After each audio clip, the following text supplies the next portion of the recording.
几天就要给女儿摆满月酒了，我到银行取点现金给她包红包，顺便到酒店预定一下酒席。月子期间一直在家窝着，现在开着车出来转转，真的心情大好。我把银行卡插进取款机，显示现金不足，我只好到柜台上去取钱。你好，帮我取1万现金。小姐，不好意思，您的卡里没有1万，不可能。你再看看，您的卡里只有100元，我整个人有点发懵。这个卡里有我和我老公婚前婚后大部分积蓄，一共100多万。我的第一反应是被骗了，因为平时不怎么用这张卡，可以帮我查一下是谁取走的钱吗？这些钱是通过存折取走的，不是咱们本市，是王庄镇一个网点取走的。好的，谢谢。我打了一份银行流水，回到车里，内心一时间难以接受。王庄镇是老公的老家，我们这个卡确实还有一个存折。当时老公说为了方便安全，开了存折之后又办了一张卡，看着银行流水的取款时间，那会儿我和老公都在上班，绝对不可能是他。我心里已经大概猜到这个人是谁，而且我老公是知情的。我的心一下子凉了半截，我心情复杂的开车回到家，老公和孩子房间里睡觉，我忍着把他揪起来的冲动，等着他醒来。我想了很多，结婚这几年来他对我毫无隐瞒，甚至哪个女同事给他发消息都会告诉我，每个月工资条也给我看，我一直很放心他。每个月我俩都是各自留一部分钱，其他的都存到这个卡里，出于对他的信任，我一直没查过这个卡的余额。正当我愣神的时候，我老公揉着惺忪的睡眼开口道，老婆，你回来了。我也不想多费口舌，那个存折在哪？他肉眼可见的清醒了，哪个存折？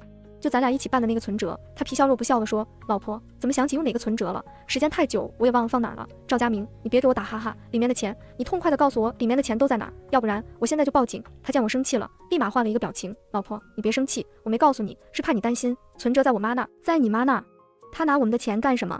你想啊，现在咱俩就我妈一个长辈，她替咱俩管着钱，不是挺好的吗？何况现在咱们就只有一个女儿，等生了儿子，她自然就把钱再给咱们了。我不想生什么儿子，叫她赶紧把钱还回来。赵佳明脸色有些微怒，但是语气还是缓和的。微微，不生儿子的话，我家就断根了。以前谈恋爱的时候，我就知道他老家那个地方有些重男轻女，当时我郑重地问过他家有没有重男轻女，他信誓旦旦地给我保证，他家绝对没有这种现象，以后生男生女都一样，所以我才同他继续恋爱。如今态度却180度大转变。我之所以这么在意这件事，是因为我从小在福利院长大，见过太多和我一样被丢弃的女孩。赵佳明，你当时是怎么和我说的？我有些歇斯底里，我是和你说过生男生女都一样，可谁知道你真生了个女孩啊！我气急，被他这狗屁逻辑气得欲哭无泪，所以他在和我赌概率。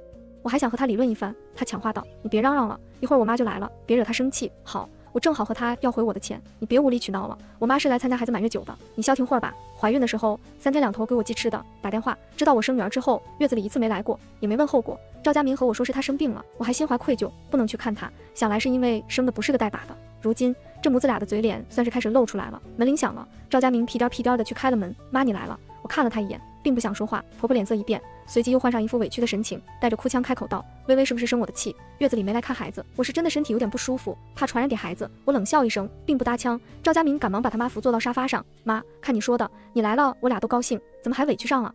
微微坐月子坐傻了，你别和他一般见识，我坐傻了，这俩才是脑瘫吧？我也一屁股坐在沙发上，不想绕弯子。赵佳明，咱俩的钱让你妈赶紧还回来吧。闻言，赵佳明冲我使了使眼色，示意我现在不要提起这件事。我视若无睹，转头瞪着我婆婆，她收起了刚才委屈的神情，脸色有些诧异，好像是没想到我这么快就发现了，但她嘴上却说，微微，什么钱呀？你俩的钱怎么就在我这儿了？我继续瞪着她，没好气道，少装蒜，赶紧把钱给我。她被我突如其来的暴脾气弄懵了，毕竟之前我对她一直毕恭毕敬，以为我好拿捏，想多了。我把银行打的流水扔在他俩脸上，看吧，不把钱还回来，我报警让警察抓你。这时候在旁边一直装哑巴的赵佳明不知道怎么好像被点着了，大声吼道，报什么警？这是我的钱，我想给谁就给谁。如今我妈是一家之主，我让她拿着钱怎么了？就算我妈把这钱花光了，你也管不着。这孙子居然敢大呼小叫了，感情之前一副好男人的样子都是装的。婆婆在旁边脸上的喜色都有点快掩饰不住了，估计这么多年也看不惯他儿子对我热情体贴，百依百顺。你拿你的钱孝敬你妈，我不说什么，把我的钱给我，我不想孝敬你妈。他没想到我会这么说，继续刺激我，你爹妈都没了，我妈就是你妈，你不孝敬她，孝敬谁？再说了，你生了个丫头片子，还指望我把钱让你管着，等生儿子再说吧。此时的婆婆在沙发上一脸看戏的表情，似乎为她儿子能降服我感到骄傲。我闻言一愣，换做之前她是绝对不会这么说的。此刻我也顾不了那么多了，抬起手来给了她一巴掌。赵佳明没想到我会打他，此刻也愣了神儿。我那婆婆一看她儿子吃了亏，瞬间就要上来扯我的头发，她怒目圆睁，嘴里还不干不净地骂我。我又一耳光给她先翻在地。赵佳明看他亲妈受了欺负，过来使劲把我踹开。你凭什么打我妈？这一脚估计用了10乘10的力气，踹得我生疼。我吼道，你和你妈都不是东西，骗子！那死老婆子假意哭得上气不接下气。我对不起老赵家，给儿子娶了这样一个夜叉，还生不出儿子。赵佳明扶着他妈，恶狠狠地瞪着我，好像他妈受了天大的委屈，而我才是那个十恶不赦的人。我不想和这种人多说什么。赵佳明，咱俩离婚，你把我的钱还我，要不我就到法院告你们。闻言，这俩人都怔住了。那死老婆子先开口，你有什么脸提离婚？你都和我儿子睡了，以后谁还要你个二手货？赵佳明也一脸不可置信。微微，就这么点小事儿就要离婚？小事儿？你们2个人合起伙来骗我钱，还打我，这叫小事儿？赵佳明满脸疑惑，这不就是一点小事儿吗？哪个女人不挨打？在我们老家，女人都是得收拾才服帖，这点道理你都不懂，就是我太惯着你了，你才敢和我妈动手了。还有那钱的事儿，我妈当家，钱就应该给她，你应该听婆婆的，好好孝顺婆婆才是正经活。婆婆在旁边帮腔，我儿子说的对，你没生出儿子，你不是我们家的功臣，我儿子没休了你就算不错了，还敢和我儿子提离婚，就是欠打。你以为我儿子为啥找你？还不是因为你没爹没妈好糊弄，挣的钱也不少，要不然你以为你配得上我儿子？听了他俩这番狗屁理论，我才知道我原来有多可笑。大学谈恋爱那么多年，我居然没发现赵佳明这算盘打得这么好。我想厨房拿刀把这俩狗东西给劈了，可是理智告诉我不能那么做，现在靠武力我根本不是他俩的对手，何况还有孩子。我想看看这赵佳明还有没有良心。赵佳明，如果你不还我的钱，那我就把你今天的所作所为捅到你的单位去。赵佳明考的是铁饭碗，他肯定也不想丢了工作，没想到那死老太婆说道，你告就去告，那他们单位的人都知道你生不了儿子了，丢人的是你，领导也会给我儿子做主。赵佳明有点无语地打断他妈，妈，你别胡扯了，回头他真的捅到我单位去怎么办？你放心，他离不开我，孩子还小没人看，他没法出去挣钱，还得靠咱俩。他又转头对我说，微微，你打我妈的事儿我就不和你计较了，以后咱俩好好过，再生个2胎，只要你生了儿子，钱早晚会给你的。我被气笑了，实在忍无可忍。虽然我在福利院长大，不代表我就会任人宰割。我冲上去抽了他俩一人一个大耳光子，滚你奶奶的吧，离婚还钱。赵佳明冲上来想打我，突然门铃响了，赵佳明快步去开门，原来是邻居大姐。你们家嚷嚷啥呢？我们家孩子都没法好好写作业了。赵佳明瞪了我一眼，示意我别乱说话。邻居大姐的老公是他单位的一个领导，虽然不直接管他，但是却很有权利。赵佳明多少有些忌惮，陪着笑脸说，真不好意思啊，嫂子，是我媳妇儿坐月子心情不好，嫌我妈给她做饭不好吃，正闹情绪呢。我说她哈，让她安静会儿。你放屁，我不惯着她，直接开骂，你和你妈骗我钱，还给我扣屎盆子。我真是眼睛瞎了，怎么看上你这个王八蛋？大姐来了，就让大姐看看你们一家子是个什么玩意儿。赵佳明没料到我这么说，脸上有些挂不住，想大声骂我，却又不得不压低声音对我说，你胡说什么呢？想让我丢工作吗？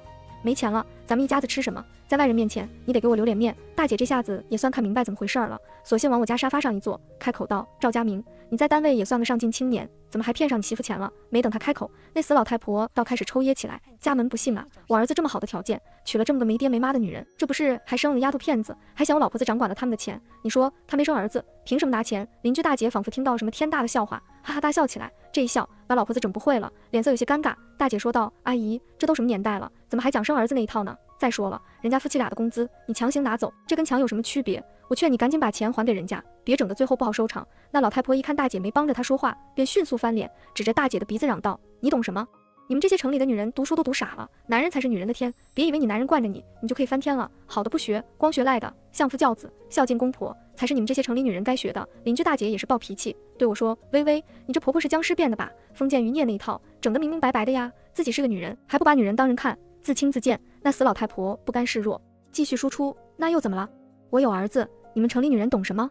好好学学伺候老公，别等以后生不出儿子，被老公踹了才后悔。我上去给了那老太婆一巴掌，冲她喊道，闭嘴，再胡咧咧，我还扇你。赵佳明伸出拳头想打我，大姐喊道，你想干嘛？你敢打人我就报警。赵佳明没敢继续，不过他那眼神就像是要吃了我一样。我顺势拉住邻居大姐的手，姐姐，刚才你没来的时候，她和我婆婆一块欺负我，还踹我，跟着我的眼泪就下来了，谁还不演戏了？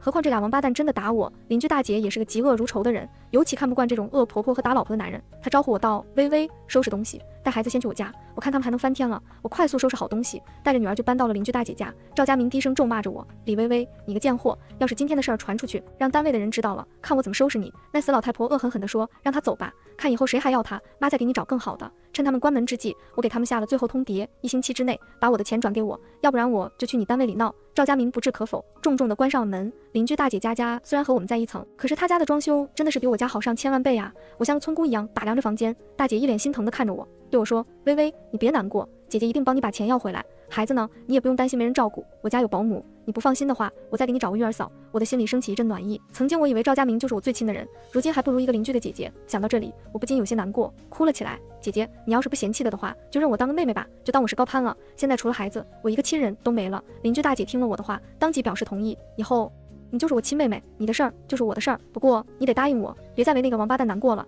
姐姐，你放心，我虽然在福利院长大，缺爱但不是脑残。姐姐满意的点点头，继续问道，微微，他们一共拿了你多少钱？我算了下，那100多万里面有70多万都是我的，但是房子是婚前买的，也不在我名下，和我没关系。那你有什么证据证明这钱是你的吗？当然，我虽然信任赵佳明，但是有个习惯，就是存钱的票据和转账的记录都会存起来整理好。姐姐笑道：“那就好办多了。他不同意离婚，咱们就去起诉。有了这些证据，也不怕拿不回钱。”正当我俩聊得热火朝天的时候，姐姐的老公回来了。老公，这是我刚认的妹妹微微，这是我老公老高。我起身打了招呼：“姐夫，我是微微。”老高看见我，一副欲言又止的样子。姐姐看出不对劲，开口问道：“怎么了？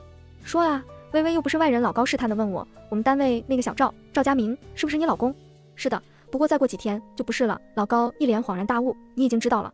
怪不得呢，这下轮到我和姐姐疑惑了。知道什么？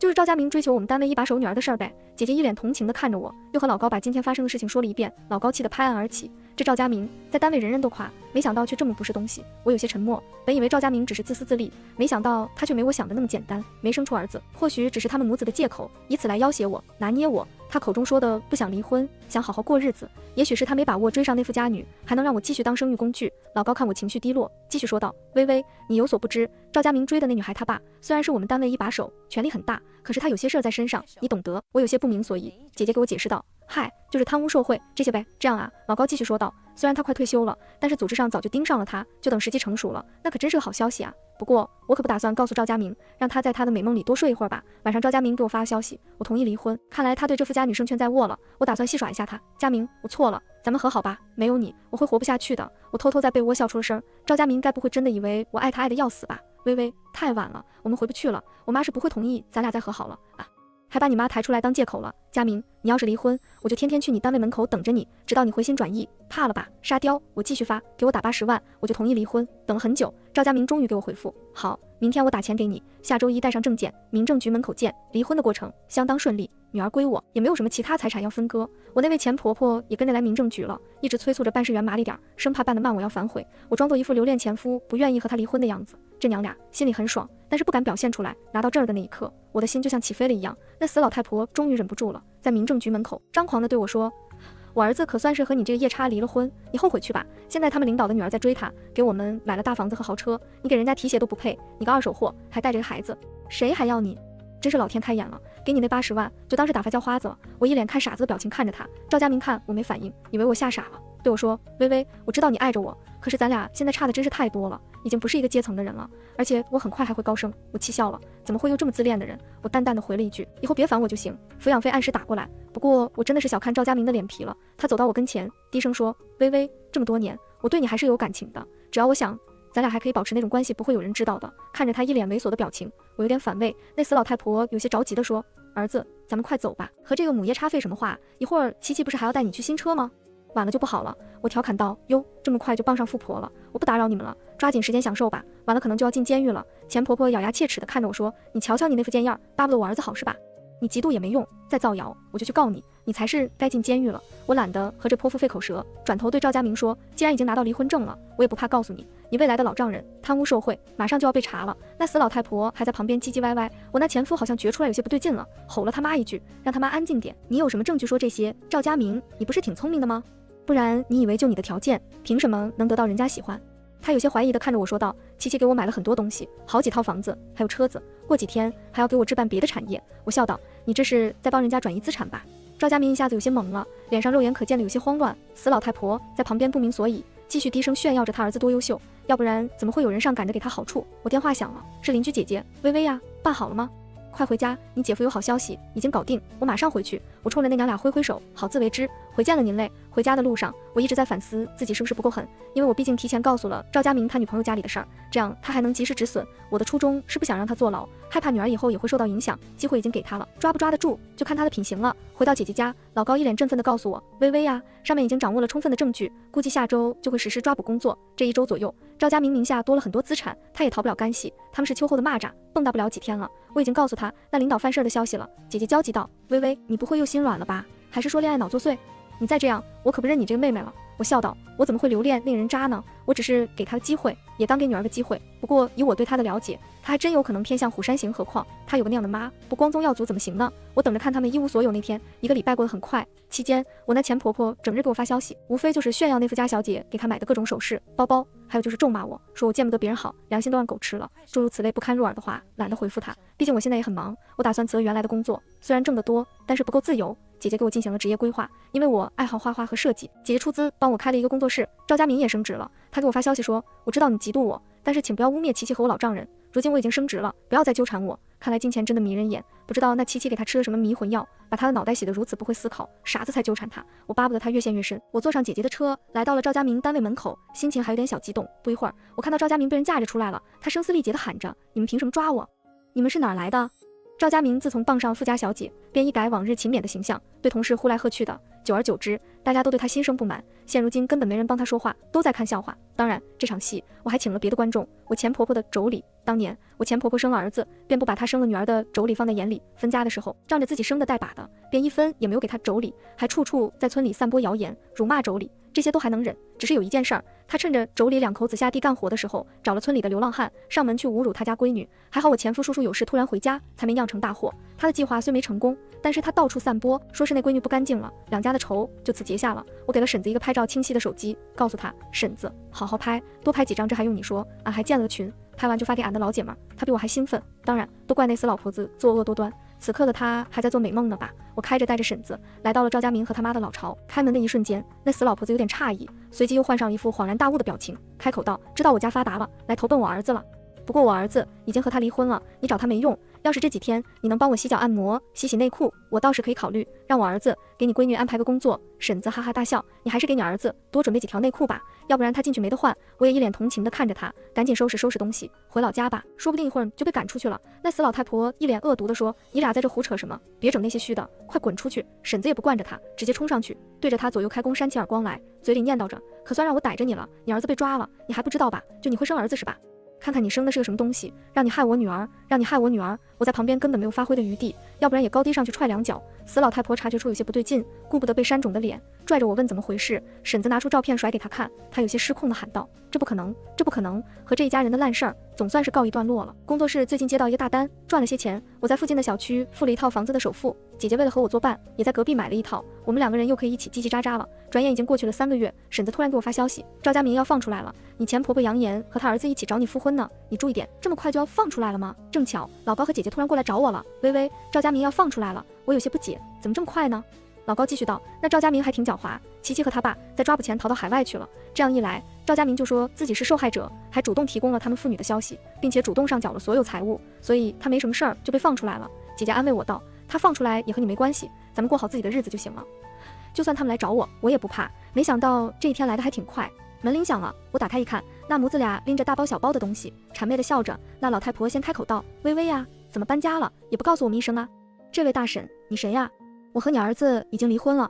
他脸上有些尴尬，还不死心道，什么离婚不离婚的，你俩都睡了那么久，佳明永远是你老公，你俩明天就去复婚吧。赵佳明低着头不说话，好像默认了他妈的话。我心生一计，对他说，我可以和他复婚，但是你要和他断绝关系，永远不进我的家门。姐姐看我这样说，以为我真的要和赵佳明复婚，有些着急的要来劝我。我冲他使了个眼色，让他先别说话。那老太婆脸色有些不好，转头看向他儿子。赵佳明说，可以，我今天这样都是他害的，要不是他一直让我出人头地赚大钱，我也不会受了那七七的蛊惑，落得今天的下场。这锅甩的倒是挺好。我对着他俩说，我最近有个项目要忙，等赚了钱我们再复婚，到时候我拿钱给你买辆车。赵佳明眼睛亮了一下，微微，还是你对我好。我继续道，我还有个要求，我们当初结婚的时候，你承诺给我20万彩礼，可是一直没给我，你得给我补上。赵佳明满口答应，等我回去凑齐了就来找你。他应该还不知道，他的积蓄和他买的那套房子早就被他妈挥霍掉了。当初他们娘俩防着我，房子写的是他妈的名字，所以卖掉房子根本不需要他的同意。他妈结识了几个贵妇，学人家买包喝下午茶，自以为将来会有儿媳妇买单，没想到却出了事儿。赵佳明也不是什么善茬，平日里看他好像是孝顺，真涉及到利益，两个人估计是要窝里斗，所以我故意提出让他给我补20万彩礼，看看他们怎么搞得到这笔钱。姐姐说，这个小区安保还是差点，你把房子卖了吧，咱们去爸妈小区再重新买一套。我考虑一下，觉得也不错，毕竟万一赵佳明穷途末路了，对我做出什么不好的事情也不是不可能。果然没过几天，我接到了赵佳明的电话，微微呀，我敲你家门怎么没人啊？哦，那边卧梯已经不住了，我现在在国外出差，没事别给我打电话了。我妈把房子卖了，我们现在也租不起房子，能不能告诉我你住哪？我先搬过去。这个呀不方便，你20万搞到没？没有的话就算了，你们先搬回老家吧。赵佳明恨恨地说，回老家还不得让人笑话死？你就帮帮我，你不是一直爱着我吗？什么？我这边信号不好，我先挂了。再有赵佳明的消息，已经是1年后了。我本以为他良心发现，和他妈在老家好好过日子了。老家的婶子给我打来电话说，1年前我那前婆婆自己回了老家，早就没了往日的趾高气扬。平时几个被他欺负惯了的人都结成群上他家闹去，他还嘴硬，吃了上顿没下顿，还说自己儿子在城里当大官，大家早就知道了他儿子的事儿，谁还怕他？